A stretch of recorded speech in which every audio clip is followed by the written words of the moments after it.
Hi, I'm William Spaniel. Let's learn about international relations. Today's topics are leaders, uncertainty, and tenure. So we're still looking at leaders as our unit of analysis, but instead of focusing on those principal agent problems that we've discussed previously, we're now looking to how leaders interact with uncertainty. And to have a discussion of uncertainty here, we first actually need to go back a couple of units to our unit on the bargaining model of war. So if you remember back to that unit, we showed that there is this relationship with uncertainty and conflict, namely more uncertainty leads to more conflict. The reason for that is if I don't know exactly how much I need to pay you to convince you not to attack me, then I may underestimate that amount. I may offer you an insufficient amount, and you then would reject that and fight a conflict against me. Whereas if I do know exactly how much I need to buy you off, I can pay you that amount, appease you, and both of us can go home happy. So more uncertainty, more conflict. Now let's think about how leaders might impact informational environments. Well, it shouldn't take much to convince you that newer leaders are going to have more uncertainty about them. So I have this quote here from a paper by Scott Wolford in 2007. He says that private information is introduced each time a new leader enters office. Why is that? Well, we know a lot about a leader who's been in power for, say, 10 years. We spent a lot of time figuring out what his motivations are, who he's trying to play nice with inside of his country, who he's getting his power from, and that sort of thing. But every time a new leader comes into office, we have to throw out all of that previous information, all of that intelligence that we've gathered about the previous leader becomes mostly worthless, and the process begins anew. So we have a new leader in power, and we need to begin researching exactly how that leader is going to behave in certain situations. And if we have more uncertainty in those particular cases, well, then we're running into a problem where now more uncertainty is leading to more conflict. So we have a new leader who brings in more uncertainty, which then in turn causes more conflict. One famous example of this is the Cuban Missile Crisis. At least this is an example that many people claim was partially a result of tenure issues and uncertainty regarding leader tenure and new leaders.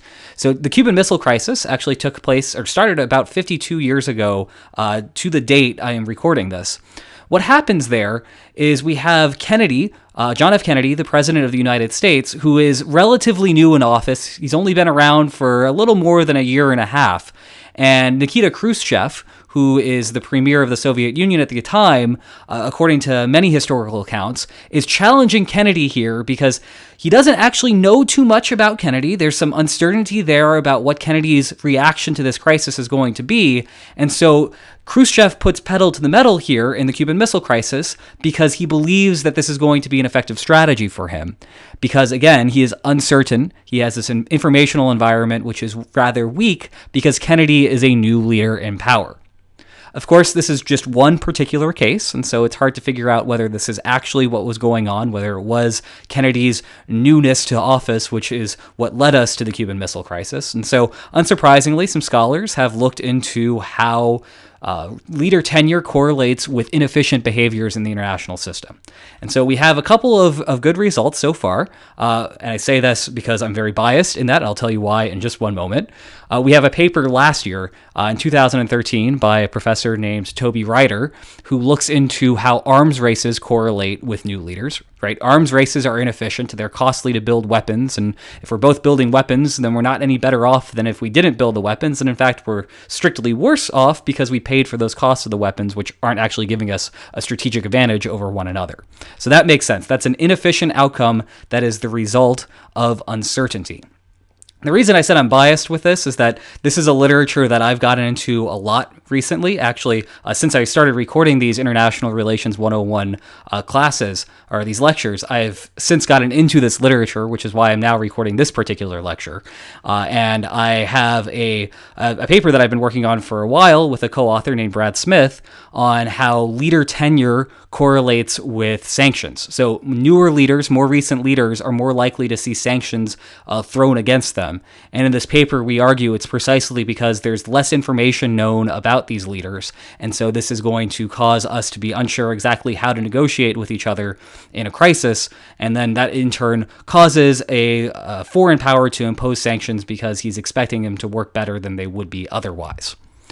And I'm currently working on a bunch of other different projects related to leader tenure and sort of conflicts like this, including one with war and a bunch of other different projects with a lot of other things. And we have some preliminary results that look pretty good with the conflict stuff. So we do see, preliminarily at least, that newer leaders are correlating with the outbreak of conflict. So this is a new literature. It really got started in the last few years, so there's probably still a lot more to be done here. And in fact, if I were to record or re-record these lectures 10 years from now, I'd probably be able to tell you a whole lot more about this literature, but the literature just isn't quite there yet because it's just beginning. So it's really neat that this is right now going on. It's something that international relations scholars are getting interested in. So I hope you enjoyed this, and I hope to see you next time. Take care.